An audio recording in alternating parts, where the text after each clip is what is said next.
Hi again, Marc Zemel. I'm the CEO and founder of Retia Medical, and I founded this company because we want to deliver more accurate, consistently accurate hemodynamic information to help save the lives of our most critically ill and high-risk surgical patients. We started this company, we focused on validating our monitor on the toughest patients because anesthesiologists and intensivists have been burned before with older hemodynamic monitors. Upon achieving FDA clearance in December of 2018, we achieved our first three sales to the top three of the top 5 hospitals in the US. And as of this year, this past quarter, we have a $4 million run rate. We got the CE mark, and we've built a $20 million pipeline. We're continuing to drive forward to expand our portfolio with additional predictive algorithms. And due to the acquisitions in this space, as a result, we are the only remaining independent hemodynamic monitoring company, and strategics have recognized that they need us in their portfolio to compete. My co-founder, Rama Makama, is a professor of bioengineering at University of Pittsburgh. Both he and I went to MIT. I've spent 25 years building and selling capital equipment, have an MBA from Yale. We built a nice team of folks with experience in anesthesia and patient monitoring, including prior exits in this space. I'm very proud of our clinical advisors, really world-class experts in anesthesiology and critical care. The problem we're facing is that $30 billion is spent annually to treat complications from high-risk surgeries or stays in the ICU. And a primary cause of those complications is circulatory shock, when the blood pressure drops below 65 millimeters of mercury. And it happens all the time on these patients. And when it happens, the clinician only has 1 to 2 minutes to act to prevent damage to the vital organs, whether it's the brain, the heart, the kidneys.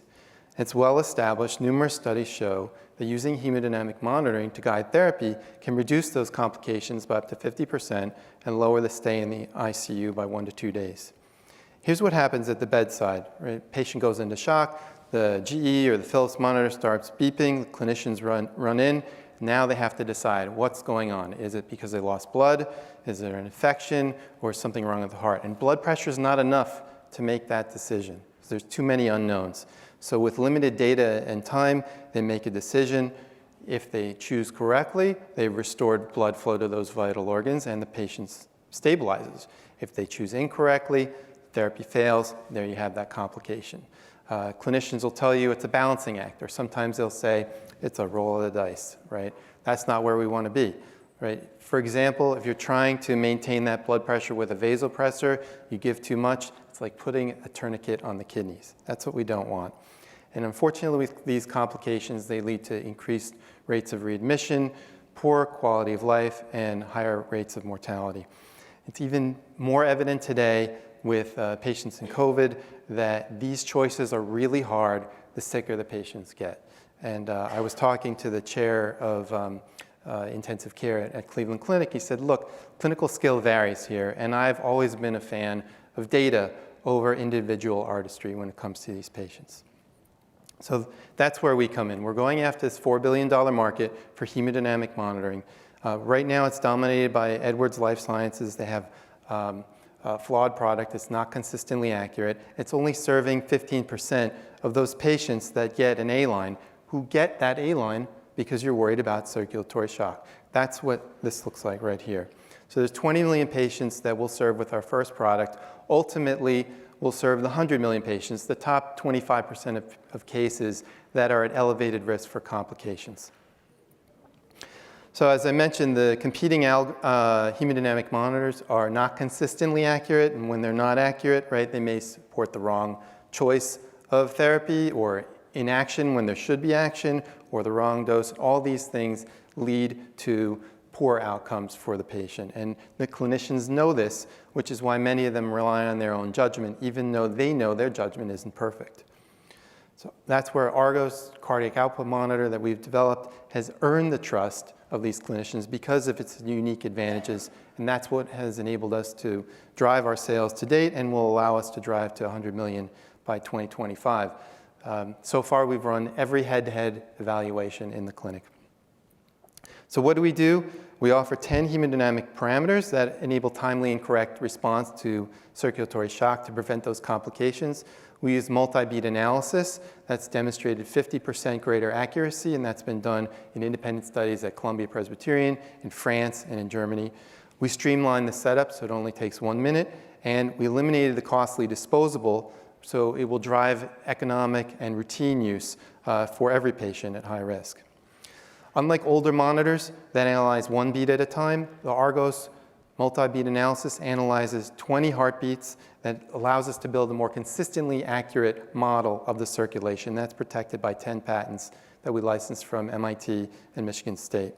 Here's an example of a patient who had a liver transplant. The reference here was the pulmonary artery catheter, which is threaded through the heart. You can see in blue, the reference went down, suggesting that an intervention was necessary. So did our monitor, but the Edwards monitor went up, suggesting that the patient was fine when it wasn't. And that happens, unfortunately, up to 50% of the time in these types of patients with the Edwards product, whereas we track the correct direction and the magnitude 90% of the time.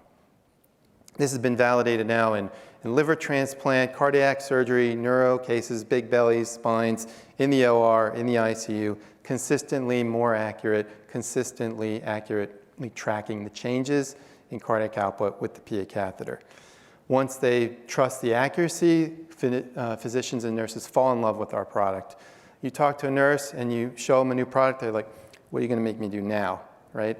And I say, give us 5 minutes, we'll show you how to use the product. They fall in love, right? And now our net promoter score is in the 70s, which is unheard of in medtech.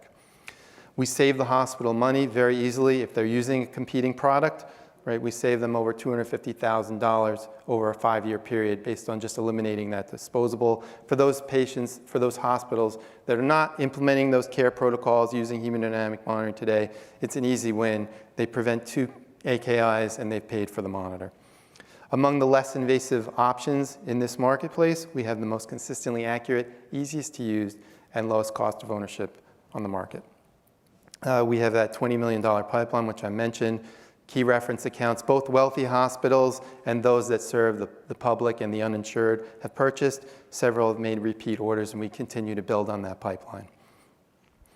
With the $15 million that we'll raise, we'll reach cash flow positive in 2023 and continue to grow the company to $100 million in sales by 2025. At that point, we'll still be only penetrating about 10% of the marketplace from a bed perspective, the target number of beds. So just to recap, it's a $4 billion potential market that's been growing rapidly. We're FDA cleared, CE marked. We've demonstrated 50% greater accuracy versus the market leader, used by now all the top 5 hospitals in the US and several other leading centers. It's a high margin business that can still save hospitals a lot of money. I have an experienced team with prior exits in this space, and strategics recognize the need for our product. Based on our progress to date, we're expecting to close this round in early Q3, but I welcome any questions you may have, and I look forward to talking to you after the presentations. Thank you.